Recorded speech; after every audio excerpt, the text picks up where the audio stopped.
Sindhu Bhairavi today episode ஆறுமுகத்தை பயங்கரமாக போட்டு அடிச்சிடுறாங்க. இங்கே பார், இனிமேல் என் முகத்தில் முழிக்காது, என்கிட்ட பேசாதடா அப்படின்னு சொல்லிட்டு பயங்கரமாக திட்டிடுவாங்க.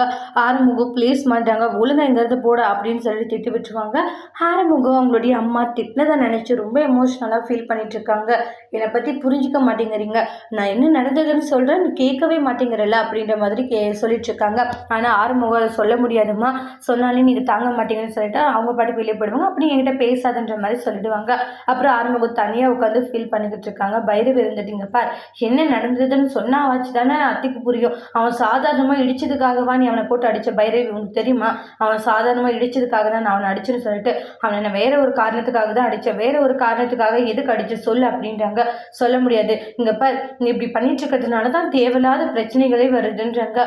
கொஞ்சம் வச்சு நீ புரிஞ்சு நடந்துக்கிறியா? எதுவுமே புரியாமல் நீ ஏன் இப்படி நடந்துக்கிற பைரவி? உனக்கு எதுவும் தெரியாது பைரவி, அப்போ சொல்லி எதுக்காக அடிச்சுன்றாங்க. அவனை காரணம் இல்லாமல் அடிக்கல, சரியா? காரணத்தோடு தான் அடிச்சிருக்கா. காரணத்தோடு அடிச்சு என்ன காரணம் அப்படின்றாங்க. இங்கே பார், அன்னைக்கு நைட்டு ஃப்ரெண்ட்ஸோடைய பார்ட்டிக்கு போயிட்டு வந்தல, ஆமாம், இப்போ அதில் என்னன்றாங்க, அங்கே போயிட்டு வரும்போது உன்னோட சேரீயை பிடிச்சவங்கிட்ட தப்பாக நடந்துக்க பார்த்தவன் தான் அந்த ரவுடின்றாங்க. அவன் தான் அதனால தான் அன்னைக்கு ஏண்டா பண்ணேன்னு சொன்னேன், இன்னைக்கு கோவிலில் வேணும் தான் அடித்தான், ஆனால் அது பார்த்துட்டு தான் இருந்தேன்றாங்க. அதுக்காக தான் நான் அவனை போட்டு அடித்தேன், அவனை நான் அவனை விட்டு இருந்தால் கொலை கூட பண்ணியிருப்பானே, நீங்கள் எல்லாம் தடுத்துட்டீங்கன்றாங்க. உனக்கு தெரியுமா? ஆமாம் தெரியும், இந்த விஷயத்த போய் நான் அன்றைக்கி கோவில் முன்னாடி எல்லாருக்கிட்ட எப்படி சொல்லுன்றாங்க. அதை சொன்னால் கேவலமாக போகும் தான் நான் சொல்லலைன்றாங்க. எப்படி சொல்லு அப்படின்றாங்க. இங்கே பார், நீ நினச்சிட்டு இருக்கான, நீ நினைக்கிற மாதிரி உண்மையிலே இங்கே எதுவுமே நல்லா இல்லை, எல்லாமே தப்பாக போய்கிட்டு இருக்குன்றாங்க. சேஃப்டியாக நீங்கள் இருக்கிறது தான் நல்லதுன்ற மாதிரி எல்லாம் சொல்லிட்டு இருக்காங்க. என்ன நான் சொல்கிறது புரியுதான்ற மாதிரி சொல்லுவாங்க. அதுக்கப்புறமா ஃபீல் பண்ணுறாங்க, சே இது தெரியாமல் அத்தை ரொம்பவே கஷ்டப்படுத்தி அவனை திட்டாங்களே அப்படின்னு சொல்லிட்டு ரொம்ப எமோஷ்னலாக ஃபீல் பண்ணிட்டு இருக்காங்க. இப்போ என்ன பண்ணுறதுன்னு தெரியலையா, அத்தை பாவம் ரொம்பவே கஷ்டப்பட்டு இவனை திட்டாங்க, இவனுக்கு இது எவ்வளோ பெரிய கஷ்டமாக இருக்கும் அப்படின்ட்டுலாம் ரொம்ப எமோஷ்னலாக அந்த விஷயங்களை யோசிச்சு ஃபீல் பண்ணிக்கிட்டு இருக்காங்க. சாரி ஆறுமுகம், ஏன்னா என்னால் நீ அத்தைக்கிட்ட ரொம்ப திட்டு வாங்க வேண்டியதாக போயிடுச்சு, நீ ரொம்ப கஷ்டப்பட வேண்டியதாக போச்சு. இங்கே பைரவி, இதெல்லாம் எனக்கு பழகி போன விஷயம் தான். என்னோட லைஃப்ல இது மாதிரி நான் நிறைய விஷயங்களை பார்த்துருக்கேன். இதுக்காகலாம் நான் ஃபீல் பண்ணணும்னா நான் எப்பவும் ஃபீல் பண்ணிக்கிட்டு மட்டும்தான் இருக்கணும் அப்படின்றாங்க. அதெல்லாம் ஒன்றும் இல்லைன்னு சொல்லிட்டு போயிடுறாங்க. அத்தைக்கிட்ட சொல்லலாம் அதெல்லாம் வேண்டானுவாங்க. அதுக்கு அடுத்து தான் சாப்பிடாமலே இருந்துட்டு இருப்பாங்க. அன்னபூரணி இருந்துட்டு, அதுக்கு நம்ம ஆறுமுகமா நீங்கள் சாப்பிடலையான்றாங்க. நான் சாப்பிட்டு எதுக்குற உசுரோட இருக்கணுன்றாங்க. நான் சாப்பிடாதே செத்து போகிறேன்ற மாதிரி சொல்லிட்டு இருக்காங்க. ஏமா இப்படி பண்ணிட்டு இருக்கீங்க, நீங்கள் பண்ணுறது கொஞ்சம் கூட சரியில்லை, நான் சொல்கிறத தயவு செஞ்சு கேளுங்க அப்படின்ட்டு எவ்வளவோ சொல்லி பார்க்குறாங்க. நீ சொல்கிறத நான் என்ன கேட்கணும் அப்படின்ட்டு மாறி அந்த இடத்துல ஆர்கியூமெண்ட்டாக பண்ணிட்டு இருக்காங்க. ப்ளீஸ்மா இப்படி எல்லாம் பண்ணாதீங்க, நீங்கள் இப்படி பண்ணுறது கஷ்டமாக இருக்குன்றாங்க. அப்போ எதுக்காக அவனை அடித்து சொல்லிடா, காரணம் இல்லாத நீ எதுவும் பண்ணியிருக்க மாட்டேன், என்ன காரணம்னு கேட்டாலும் எதுவும் சொல்ல மாட்டேங்கிற, என்ன தாண்டா பிரச்சனை அப்படின்னு சொல்லிட்டு ரொம்பவே கோவப்பட்டு கேட்டுட்டு இருக்காங்க. அப்போ ரொம்பவே ஃபீல் பண்ணிக்கிட்டு இருக்காங்க. இல்லைம்மா அது அம்மா நான் சொல்லிட்டு கொஞ்சம் கேளுங்க, என்னடா போய் அப்படின்னு சொல்லிட்டு மாறி அந்த இடத்துல ஆர்கியூமெண்ட் பண்ணுறாங்க. ஒரு கட்டத்தில் நான் உண்மையை சொல்கிறேன் அத்தைன்னுவாங்க. பைரவி சைலண்டாக இருன்றாங்க. இல்லை அவன் சொல்ல வரல, நீ சொல்லுவான் என்ன விஷயம்னு சொல்லிட்டுருவாங்க. நான் ஆறுமுகம் நீ சொல்ல வேண்டாம், டே ஏண்டா சொல்ல வேணாம்னு சொல்லிட்டு இருக்கேன், இங்கே பாரு ஆறுமுகம், அம்மாக்கே இந்த விஷயம் தெரியக்கூடாதுன்னு நினைக்கிறல, அப்படி என்னடா அந்த விஷயம் சொல்லுடான்றாங்க. அத்தை அன்னைக்கு இடிச்சால கோவில்ல, ஆமாம் என்னன்றாங்க. அன்னைக்கு என்கிட்ட அவன் தப்பாக நடந்துக்கு பார்த்தா, ஃப்ரெண்ட்ஸோடைய பார்ட்டிக்கு நான் போயிருந்தேன் அத்தைன்றாங்க. ஆமாம்மா போயிருந்தா, அதுக்கும் இதுக்கு என்ன சம்மந்தம்ன்றாங்க. போயிருந்தப்ப அவங்ககிட்ட தப்பாக நடந்துக்க பார்த்தான் அத்தன்ட்டு அந்த ஸ்டோரியெல்லாம் சொல்கிறாங்க. அதனால தான் இவ்வளோ பிரச்சனைன்னு சொன்ன பிறகு ரொம்பவே ஃபீல் பண்ணிட்டு இருக்காங்க. சரியான நேரத்தில் ஆறுமுகம் வந்தால் கோவிலையுமே தப்பான கண்ணோட்டத்தில் தான் அத்தை அவன் இடிச்சிருக்கான், அதனால தான் இவன் சண்டை போட்டுருக்கானுவாங்க. டே என்னண்ணா இவ்வளோ பெரிய விஷயம் நடந்திருக்கு, இதுக்காகவா நீ அந்த அளவுக்கு கோவப்பட்டன்றாங்க. ஆமாம்மா நீங்கள் நினைக்கிற மாதிரி அவன் நல்லவன் கிடையாதுன்றாங்க. பைரவி நீ கொஞ்சம் சேஃப்டியாக இருமா, ஏன்னா இந்த மாதிரி ஆளுங்கள்லாம் இருக்கும்போது நீ கொஞ்சம் ஆறுமுகத்தோட கேர்ஃபுல்லாக போகிறது தான் நல்லதுன்றாங்க. ஆறுமுகத்து கூட எப்பவும் வெளியே போன்ற மாதிரி சொல்லுவாங்க. அப்புறமா ஃபீல் பண்ணிவிட்டு ஆறுமுகத்துக்கிட்ட அன்னபூரணி மன்னிப்பு கேட்குறாங்க. என்னை மன்னிச்சுடுடா, இதை தெரியாமல் உன்னை ரொம்ப கஷ்டப்படுத்திட்டேன், உன்னை ரொம்பவே பேசிட்டேன்டா, என்னை மன்னிச்சிடுன்னு ஃபீல் பண்ணிட்டு இருக்காங்க. அதெல்லாம் ஒன்றும் இல்லை விடுமா அப்படின்ற மாதிரி சொல்கிறாங்க. டே இவ்வளோ கஷ்டப்பட்டு இருக்க, உனக்கு கஷ்டமாகவே இல்லையாடான்றாங்க. அம்மா நீ என்னுடைய அம்மா தானே, அதில் போய் கஷ்டப்பட என்னமா இருக்குது அப்படின்ற மாதிரி சொல்கிறாங்க. அதெல்லாம் ஒன்றும் இல்லைம்மான்றாங்க. பெருசாக அதனால் நினச்சி ஃபீல் பண்ணல அப்படின்ட்டு சொல்லிட்டு இருக்காங்க. அதுக்கப்புறம் இருந்தாலும் எனக்கு எனக்கு கஷ்டமாக இருக்குடா. ஏன்னா நான் வந்து இந்த அளவுக்கு உன்னை கஷ்டப்படுத்தியிருக்கேன் அப்படின்னு நினைக்கும் போது மனசு ஒரு மாதிரி சங்கட்டமாக இருக்குது அப்படின்ட்டு சொல்லிட்டு ஃபீல் பண்ணிட்டு இருக்காங்க. காயத்ரியுமே அண்ணன் சாரிண்ணே, நானுமே வந்து என்ன விஷயம் சொல்லுன்னு எப்படி பண்ணிட்டு இருக்கேன், கொலை பண்ணிட்டியான்ட்டெல்லாம் உன்னை தப்பாக நினச்சிட்டேன்றாங்க. இங்கே பாருங்க, நான் எப்போவுமே அந்த விஷயம் பண்ணுறதுனால நான் கொலைக்காரன்னு உங்களுக்கு தெரிஞ்சிருக்கும், அதெல்லாம் ஒன்றும் இல்லை விடுங்கன்ற மாதிரி சொல்கிறாங்க. சாரிடான்றாங்க. இருக்கட்டும் விடுமா, அதெல்லாம் ஒன்றும் இல்லைன்ற மாதிரி ஆரம்பம் சொல்லிட்டு போகிறாங்க. பைரவி, நீ கொஞ்சம் சேஃப்டியாக இருக்கிறது தான் உனக்கு நல்லது. தேவையில்லாத வந்து நீ தனியாக போகணுன்னு வச்சுக்கோங்க, கண்டிப்பாக அந்த பசங்க என்ன வேணும்னாலும் பண்ணுவாங்க, அதனால கொஞ்சம் கேர்ஃபுல்லாக இருன்றாங்க. சரி ஓகேன்ற மாதிரி சொல்லுவாங்க. பைரவி வந்து ஆறுமுகம் நம்மளை எந்த அளவுக்கு காதலிக்கிறான், ஆனால் நம்ம அவனுடைய காதலையும் அன்பையும் புரிஞ்சுக்காம ரொம்பவே வந்து கூச்சப்படுத்திட்டோமே அப்படின்ற மாதிரி ஃபீல் பண்ணிட்டு இருக்காங்க. இந்த அளவுக்கு நம்ம கூச்சப்படுத்திருக்கவே கூடாது அவனுடைய காதலை அப்படின்ட்டு எல்லா விஷயங்களையும் அந்த இடத்துல புரிஞ்சு ரொம்பவே மனசுடைஞ்சு போகிறாங்க. இப்படி நம்ம தப்பாக நினச்சிட்டோமே, கொஞ்சம் நம்ம பொறுமையாக இருந்துருக்கலாமோ, அவங்க இப்போ அவசரப்பட்டு நம்ம திட்டமோ அப்படின்னு சொல்லிட்டு எல்லா விஷயங்களுமே நினச்சி ரொம்ப எமோஷ்னலாக பைரவி ஃபீல் பண்ணிக்கிட்டு இருக்காங்க. அதுக்கப்புறமா ஸ்னேகா ரொட்டேட் கால் பண்ணி சிவா எடுக்காததுனால மகாவுக்கு கால் பண்ணுறாங்க. என்னாச்சு சொல்லுமான்றாங்க. நான் சிவாவுக்கு எத்தனையோ முறை கால் பண்ணாண்டி, ஆனால் சிவா என்னுடைய ஃபோன் காலை எடுக்கலை, என்னை அவாய்ட் பண்ணிட்டு இருக்கா, எனக்கு ரொம்ப கஷ்டமாக இருக்குன்றாங்க. அவனை முதல்ல என்ன எதுன்னு கேளுங்க, என்னுடைய ஃபோன் காலை அட்டன் பண்ண சொல்லுங்கன்னுவாங்க. அதுக்கப்புறமா சிவா ஸ்னேகா கால் பண்ணானா ஏன்பா எடுக்கலன்றாங்க. எடுக்கணும்னு தோணலைமான்றாங்க. ஏன் சிவா இப்படி பண்ணிக்கிட்டு இருக்க? அம்மா இங்கே பாருங்கள், அவளுக்கு நீங்கள் தேவையில்லாமல் சப்போர்ட் பண்ணிக்கிட்டு இருக்காதீங்க, நீங்கள் நினைக்கிற மாதிரி அவள் நல்லவ கிடையாது, எந்த அளவுக்கு மோசமானவன்னு தெரியாமல் ஏன் அப்படி நீங்கள் பண்ணிக்கிட்டு இருக்கீங்கன்னு என்னால் ஃபோனை எடுக்க முடியாது. உடனே மகா இருந்துட்டு, சிவா நீயும் ஸ்னேகாவும் எந்த அளவுக்கு உசுராக காதலிச்சிங்க, ஆனால் இன்னைக்கு நீங்கள் இப்படி இருக்கிறத பார்க்கும்போது ரொம்ப கஷ்டமாக இருக்குப்பா. ஏன்பா இப்படி நீங்கள் ரெண்டு பேரும் பிடிச்சிக்கோன்னு இந்த அளவுக்கு சண்டை போட்டுக்கிறீங்க மாறி மாறி, இப்போ ப்ளீஸ் பண்ணி பேசுன்ற மாதிரி சொல்கிறாங்க. சரிம்மா நீங்கள் போங்கணுவாங்க. ஸ்னேகா கால் பண்ணி உனக்கு என்ன பிரச்சனை சிவா, நான் அத்தனை முறை ஃபோன் பண்ணியுமே எடுக்க மாட்டேங்கிற, அந்த அளவுக்கு உனக்கு ஈகோ பிரச்சனை இல்லை. ஆமாம் உன்னுடைய ஃபோன் காலில் வேணும் தான் எடுக்கல, ஏன்னா உங்ககிட்ட பேசணுன்ற அவசியம் எனக்கு இல்லை, பேசவும் விருப்பம், அதனால தான் இவ்வளோ பண்ணன்றாங்க. கொஞ்சம் கூட மனசாட்சியே இல்லைல்லன்றாங்க. சிவா நம்ம ரெண்டு பேரும் எந்த அளவுக்கு காதலிச்சோன்றது உனக்கு தெரியுமா தெரியாதான்றாங்க. அந்த அளவுக்கு காதலிச்சோம், எக்ஸ்ட்ரீம் லெவலில் தான் நம்ம இருந்தோம், ஆனால் இன்றைக்கி அந்த சிந்துவுக்காக நீ என்னை தூக்கி போட பார்த்துருக்க, அது எனக்கு எவ்வளோ கஷ்டமாக இருக்குது தெரியுமா அப்படின்றாங்க. போது நிப்பாட்றியா அப்படின்றாங்க. இங்கே பாரு மேலும் மேலும் அது இதுன்னு தேவையில்லாமல் பேசிகிட்டு இருக்காது, உங்கள்கிட்ட பேசுறதுக்கு எனக்கு சுத்தமாக விருப்பம் கிடையாது அப்படின்றாங்க.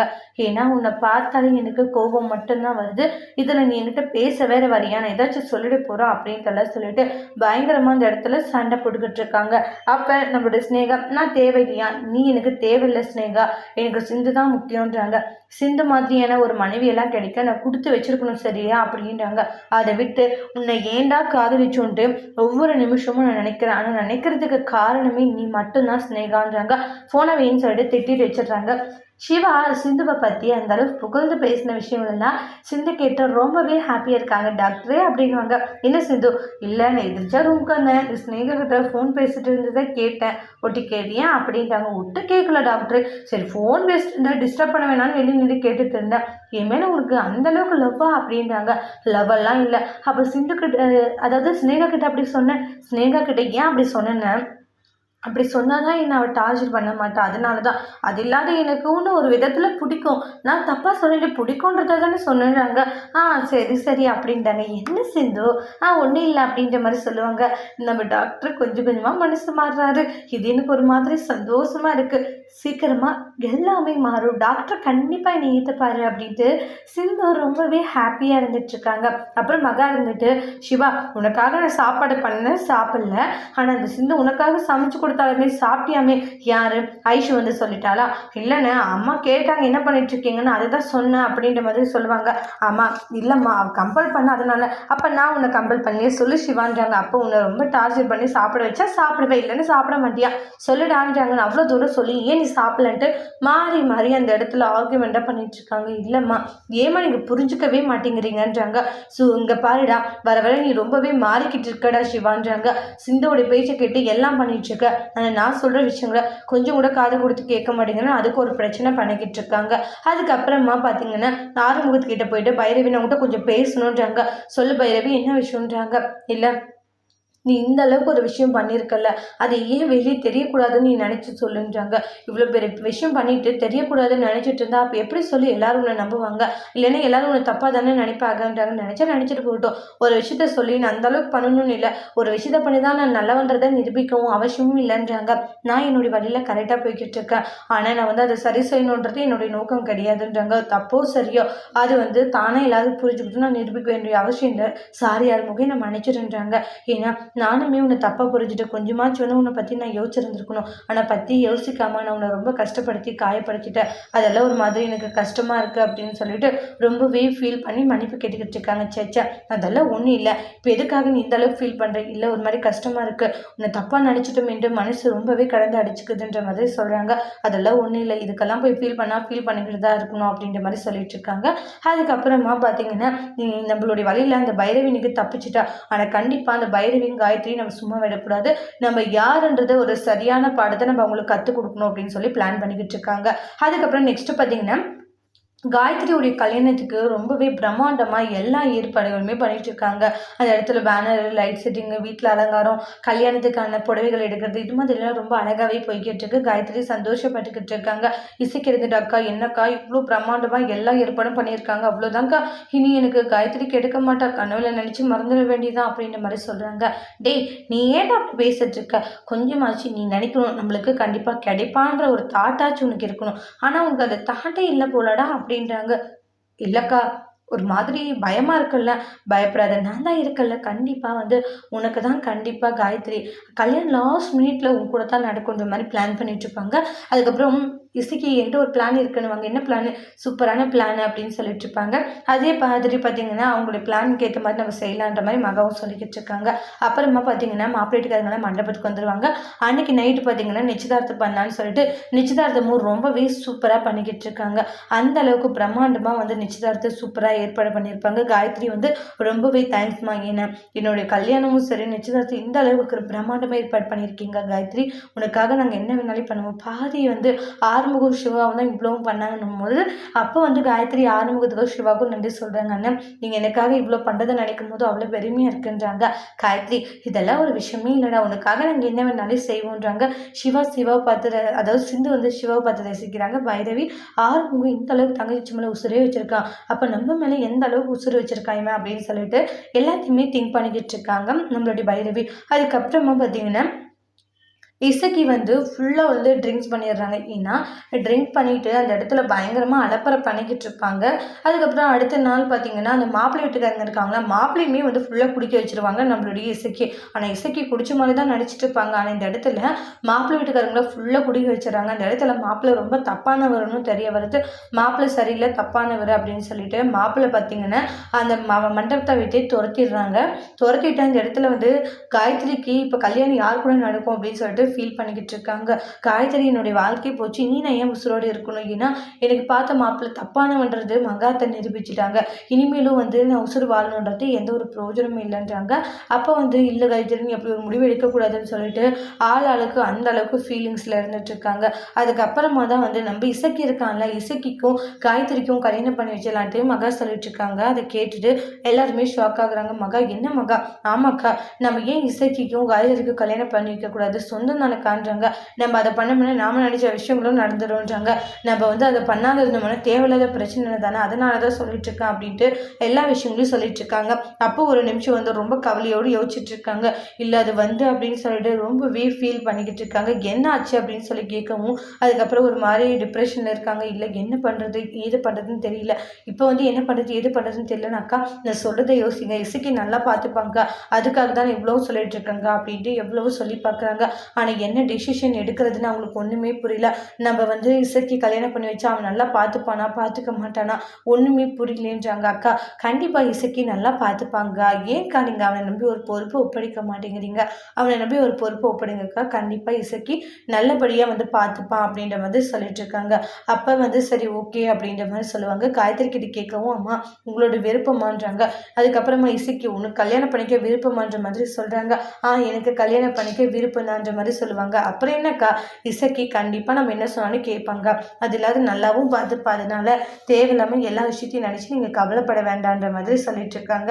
அதுக்கப்புறமா வந்து ஆறுமுகத்துக்கிட்ட கேட்குறாங்க, சிவகிட்ட கேட்குறாங்க. லாஸ்ட் நேரத்தில் நம்ம இதை பண்ணால் மட்டும்தான் ஏன்னா வந்திருக்கவங்களாம் ரொம்ப இதாக நினைப்பாங்க, அது இல்லாத வந்து இசக்கி இங்கே தானே இருக்க போகிறான், நம்மளும் நம்ம பொண்ணு பார்த்த மாதிரி இருக்கும், காயத்ரிக்கு ஒரு வாழ்க்கை அமைஞ்ச மாதிரி இருக்கும், அவன் நல்லா பார்த்துப்பான்ற நம்பிக்கையுமே இருக்குது அப்படின்ற மாதிரி சொல்லிட்டு இருக்காங்க. அப்போ வந்து சரி ஓகே அப்படின்ற மாதிரி ஆறுமுகம் இவங்கள சொல்லிடுவாங்க. ஆனால் ஒரு மாதிரி பதற்றமாக இருந்துட்டு இருக்காங்க பைரவி. மகாத்தை ஏதோ ஒரு பிளானோட தான் இப்படி பண்ணிட்டு இருக்காங்க. ஆனால் என்ன பிளான்னு தெரியல, இந்த அளவு ஒரு பிளான் பண்ணிட்டு இருக்காங்க, இது சரியாக வருமா, இது ஏதோ தப்பாக போய் முடிகிற மாதிரில எனக்கு தோணிக்கிட்டு இருக்கு அப்படின்னு சொல்லிட்டு ரொம்பவே கவலையோடு இருந்துட்டு இருக்காங்க. அப்போ வந்து சிந்து இருந்துட்டு என்னாச்சு பைரவி, இல்லை அந்த இசக்கிக்கு நம்மளோட காயத்ரியை கல்யாணம் பண்ணிக்கிறது தப்போன்னு எனக்கு தோணுது, அப்படிதான் தப்பா படுது அப்படின்னு சொல்லிட்டு சிந்துவுமே பைரவி கிட்டே சொல்லிட்டு இருக்காங்க. என்ன பண்ணுறது, இப்போ லாஸ்ட் நேரத்தில் நம்மளால ஒன்றும் பண்ண முடியுது அப்படின்னு சொல்லிட்டு ரொம்பவே குழப்பத்தில் இருந்துகிட்டு இருக்காங்க. அதுக்கப்புறமா பார்த்தீங்கன்னா காயத்ரிக்கு அந்த மாப்பிள்ளையோட வந்து கல்யாணம் நடந்தது ஒரு விதத்தில் சந்தோஷம். ஏன்னா இசக்கி அவங்களுக்கு அப்பத்துலேருந்து பிடிக்கவே பிடிக்காது. இப்போ வந்து இப்படி நடக்கிறதெல்லாம் பார்க்கும்போது அவங்களுக்கு ரொம்பவே மனசுக்கு கஷ்டமாக இருக்குது. என்ன நடக்குது ஒன்றுமே புரியல அவங்களுக்கு, அந்த அளவுக்கு ஃபீல் பண்ணிட்டு இருக்காங்க. பைரவ் போயிட்டு காயத்ரி கிட்ட இசக்கி அவங்களுக்கு கல்யாணம் பண்ணிக்க விருப்பமான்றாங்க. எனக்கு விருப்பம் தான்ற மாதிரி சொல்லுவாங்க. இந்த நீ பண்ணிட்டு இருக்கிறது கொஞ்சம் கூட சரியில்லை, எதுவாக இருந்தாலும் தயவு செஞ்சு தெளிவாக சொல்லு அப்படின்ற மாதிரி சொல்லுவாங்க. இல்லை நீ அதை வந்துட்டாங்க, என்ன வந்து போய் என்ன விஷயம் என்ன ஆச்சு அப்படின்னு சொல்லி கேட்கவும் அப்புறமா எல்லா விஷயங்களுமே சொல்லிட்டு இருக்காங்க. எனக்கு பிடிக்கவே இல்லை நீ, ஆனால் வந்து அம்மாவுக்கு வந்து இப்போ கல்யாணம் பண்ணிக்கணும்னா அவங்களும் சந்தோஷப்படுவாங்க, என்னால் அவங்க கஷ்டப்படக்கூடாதுன்னா நான் இப்படி ஒரு முடிவு எடுத்தேன், அதனால நீ இப்படி யாரையும் ஒருத்தரை கல்யாணம் பண்ணிப்பியா, என்ன நினச்சிட்டு இருக்க நீ அப்படின்றாங்க. இங்கே பாரு உன்னுடைய வாழ்க்கை பற்றி நீ யோசிக்கணும்ல, எனக்கு என்ன முடிவு எடுக்கிறதுன்னு தெரியல நீன்னு சொல்லி ஃபீல் பண்ணுறாங்க. இங்கே பாரு இசைக்கியை கல்யாணம் பண்ணிக்க நீ ஸ்ட்ராங்காக இருக்கிற, இசைக்கியவே கல்யாணம் பண்ணிக்கிறன்ற மாதிரி சொல்கிறாங்க. அதுக்கப்புறமா பைரவி வந்து காயத்ரி முழு சம்மதத்தோடு சொல்லவே இல்லை இந்த விஷயத்த சொல்லி ஃபீல் பண்ணிக்கிட்டு இருக்காங்க. அதுக்கப்புறம் நெக்ஸ்ட் பார்த்தீங்கன்னா இசக்கி ரொம்ப ஹாப்பியாக இருக்காங்க. டே இசக்கி கல்யாணம் முடிஞ்ச வரைக்கும் கொஞ்சம் பொறுமையாக இருக்கு, கல்யாணம் முடிஞ்சது கொஞ்சம் கொஞ்சமாக நம்மளுடைய ஆட்டத்தை ஆரம்பிச்சிடலான்னு மக சொல்கிறாங்க. அக்கா காயத்ரி எனக்கு கிடைக்க போகிறான்னு நினைக்கும் போது சந்தோஷமா இருக்குது, ஆனால் லைட்டாக மனசுக்குள்ள ஒரு பயம். என்ன பயம் இல்லை, லாஸ்ட் நிமிட்ல ஏதாச்சும் ஒன்று நடந்துருச்சுன்னு என்ன பண்ணுது, கல்யாணம் நடக்குமா நடக்காதா இப்படி ஒரு பதட்டம் தான் போய்கிட்டு இருக்கு. டே கல்யாணம்னால கண்டிப்பாக நடக்கும், சரியா தைரியமாக இரு அப்படின்னு சொல்லிட்டு இருக்காங்க. அதுக்கப்புறமா பார்த்தீங்கன்னா காய்கறியும் மாப்பிள்ளையும் வந்து மணமேடையில் உட்கார வைக்கிறாங்க. உட்கார வச்சுட்டு கல்யாணத்துக்கு வந்து பார்த்தீங்கன்னா ஐயோ மந்திரங்கள் சொல்லிட்டு தாலி எடுத்து கொடுப்பாங்க. அந்த செகண்டில் தாலி கட்டலான்னு போகும், நிறுத்துங்க அப்படின்னு சொல்லிட்டு ஒரு பொண்ணு வந்து நிற்கிது. யார் மணின்றாங்க. இசுக்கு என்னுடைய புருஷன், என்னது புருஷனா அப்படின்னு சொல்லிட்டு ஷாக் ஆகுறாங்க எல்லாரும். அப்போ ஆதாரத்தோட சாட்சி ப்ரூஃப்மா வந்து நம்மளுடைய பைரவி கூட்டிகிட்டு வந்திருப்பாங்க. யார் என்னன்னு கேட்கும் போது அன்னபுரன் எல்லா விஷயத்தையுமே அந்த பொண்ணு சொல்கிறாங்க. இசக்கி நானும் வந்து சின்ன வயசுல வந்து காதலிச்சுட்டு இருந்தோம், அப்புறம் இப்போ கொஞ்ச நாள் பிறகு கூட வந்து நாங்கள் ஒன்றா தான் இருந்தோம். அப்போ இசக்கி வந்து என் கூட 2 நாள் ஸ்டே பண்ணான். அப்போ நான் சென்டரில் வந்து கன்சீவ் ஆகிட்டேன். அப்போ அபார்ட் பண்ண சொன்னால் ஆனால் என்னால் பண்ண முடியல, இசக்கியோடைய குழந்தைய நான் என்னுடைய வயிற்றில் சுமந்துட்டுருக்கேன் அப்படின்ட்டு சொல்கிறாங்க. அது கேட்ட உடனே எல்லாருமே பயங்கர அதிர்ச்சியில் இருக்காங்க. என்னம்மா சொல்லிட்டு இருக்க, நான் ஆதார் ப்ரூஃப்மா தான் சொல்லிட்டு இருக்கேன், இந்த மாதிரி கல்யாணம் நடக்கிற விஷயத்த வந்து பைரவி தான் எங்ககிட்ட சொன்னாங்க, அதனால தான் என்னுடைய வாழ்க்கை கேள்விக்குறியாகக்கூடாது, எனக்கு என் வாழ்க்கை வேணும் தான் நான் வந்தேன், என்னால் இன்னொரு பொண்ணுடைய வாழ்க்கை கெட்டு போகக்கூடாது, அதனால தான் இன்னொரு பொண்ணுடைய வாழ்க்கையை காப்பாற்ற நான் வந்தேன்றாங்க. இசைக்கு கூட எடுத்த ஃபோட்டோஸ் வீடியோஸ் அவங்களுடைய மேரேஜ் பண்ண அந்த ஃபோட்டோஸ்ன்ட்டு எல்லா வீடியோவும் ஆதார் ப்ரூஃப்மாக காமிக்கிறாங்க. அப்போ வந்து ஆரம்புக்கு கோவப்பட்டு இசைக்கியை போட்டு அடின்னு அடிச்சிட்டு இருக்காங்க. ரேஸ்கல் இந்த அளவுக்கு ஒரு கேவலமான வேலையை பண்ணிட்டு உனக்கு என் தங்கச்சி கேட்குதாடான்றாங்க. உனக்கு கொஞ்சம் கூட அசிங்கமாக இல்லைடா, எப்படி இப்படி ஒரு வேலையை பண்ண உனக்கு மனசாட்சி வந்துச்சுன்றாங்க. சொல்லுடா அப்படின்றாங்க. காயத்ரி ஃபீல் பண்ணி அழுகுறாங்க. மகா இசுக்கு ரொம்ப நல்ல உன் தம்பின்னு சொன்ன, ஆனால் இன்னைக்கு உன் தம்பி பண்ண வேலையை பற்றி எந்த அளவுக்கு கேவலமான ஒரு வேலையை பண்ணியிருக்கான் சொல்லு மகா, இப்போ என்ன சொல்ல போகிறேன்றாங்க. அவன் பண்ணது கொஞ்சம் கூட சரியில்லை மகா அப்படின்றலாம் சொல்கிறாங்க. இசுக்கி என்னடா காரியம் பண்ணி வச்சிருக்க, இல்லைக்கா அது வந்துன்றாங்க. இப்போ ஆதார் ப்ரூஃப்மா நிரூபணி ஆயிடுச்சு இல்லைன்றாங்க. நீ ஒரு பொண்ணுடைய வாழ்க்கையை நாசம் பண்ணியிருக்க, குழந்தைக்கும் அப்பா நீ தான், ஆனால் இதெல்லாம் என் பொண்ணை கல்யாணம் பண்ணிக்க வந்தியா அப்படின்ட்டு அன்னபூரணி இசக்கியை போட்டு அடின்னு அடிச்சுட்டு இருக்காங்க. உன்னை பார்த்தாலே கோபம் வருதுடா, இந்த அளவுக்கு கேவலமான ஒரு காரியத்தை பண்ணியிருக்க, கொஞ்சம் கூட வந்து மனசாட்சி இல்லாமல் இப்படி நடந்திருக்கேடோ அப்படின்ட்டு எல்லாம் சொல்லிட்டு சண்டை போட்டுக்கிட்டு இருக்காங்க. அப்போ வந்து ஆறுமுகம் இப்படிப்பட்ட ஆள் இல்லைன்னா புஷோடு விடக்கூடாது, இவனை கத்தி எடுத்து நான் வெட்ட போகிறேன் அப்படின்னு சொல்லிட்டு அங்கே இருக்கிற அந்த குத்து விளக்கு எடுத்துட்டு குத்த வருவாங்க. எல்லாரும் தடுத்துடுறாங்க. சிவாலாட்டி கொலகாரனா ஆகி ஜெயிலுக்கு போகாத, இல்லை கொலகாரனா என்னை ஜெயிலுக்கு போனாலே பரவாயில்ல, என்னோட தங்கச்சிக்கு ஒரு முடிவு கிடைச்சே ஆகணுன்ற மாதிரி சொல்லிட்டு இருக்காங்க. அதுக்கப்புறமா வந்து பார்த்தீங்கன்னா மகன் இருந்துட்டு என்ன மன்னிச்சிருங்கக்கா, நான் கொடுத்த வாக்கை என்னால் காப்பாற்ற முடியல. ஏன்னா இசைக்கு ரொம்ப நல்லவன், கல்யாணம் பண்ணிச்சா சந்தோஷமா இருப்பான்னு நினச்சேன், ஆனால் இப்படி நடக்கும்னு நினைக்கலன்றாங்க. இதெல்லாம் பார்த்துட்டு இருக்கிற சஞ்சயுமே ரொம்ப கஷ்டப்பட்டுக்கிட்டு இருக்காங்க. அப்போ வந்து எல்லா பிரச்சனையும் இது பண்ணிட்டு அங்கேருந்து வந்து இசைக்கியை வந்து துரத்தி விட்டுருவாங்க.